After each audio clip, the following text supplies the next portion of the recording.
Alright, so this is how Denny sets up his welding.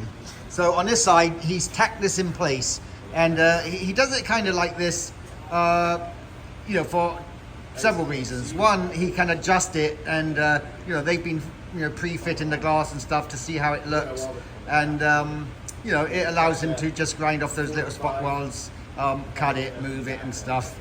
But you know, also when you do finally have the shape you want, you're still going to spot weld it like that to get it in position.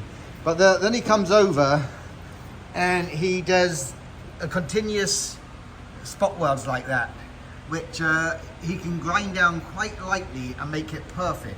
And he has the airline here, which he'll cool down the welding with, because obviously you don't want to warp anything. And then I'll also come in from the back and I'll hit that at a 45. And we'll run that seam all the way down with continuous tack. Oh wow! With a 45. Man, so I mean, you really can't beat that. So you know, he just doesn't make it look pretty. I mean, this guy, I mean, he's welding both sides, which you're never going to see, because he does not want that to leak any water. And you know, also that is a structural part, even though he hasn't really affected the original pillar. But it's going to be even stronger than the original pillar was, because it's actually wider now. Yeah, and the other issue you run into with a flush mount is you run into urethane ooze, where the urethane window sealant is actually pouring over the edge.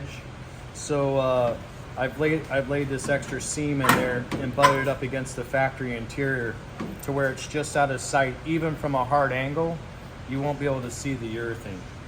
And we'll black out the windshield accordingly. So when you do this addition, you'll lay your windshield in and you'll put your masking tape, give yourself an extra 1/4 inch, and that'll lay your line for the black paint, your black primer you're going to apply to the back of the window. That's really awesome. And you said something about drilling the inside of it to seal the inside of the pillar or something? Yeah, when you're all done welding, you have to remember anytime you add electrolysis and heat to metal, it's prone to rust and corrosion. So we're going to do 3/4 inch hole saw, 3/4 inch hole saw, 3/4 inch hole saw right here. And we're going to come in and undercoat and seam seal all this and rust proof it from inside out. Yeah, it sounds amazing. It sounds like a tremendous amount of work. But really, if you want a car which is going to last forever, if it's looked after, this is the way to do it.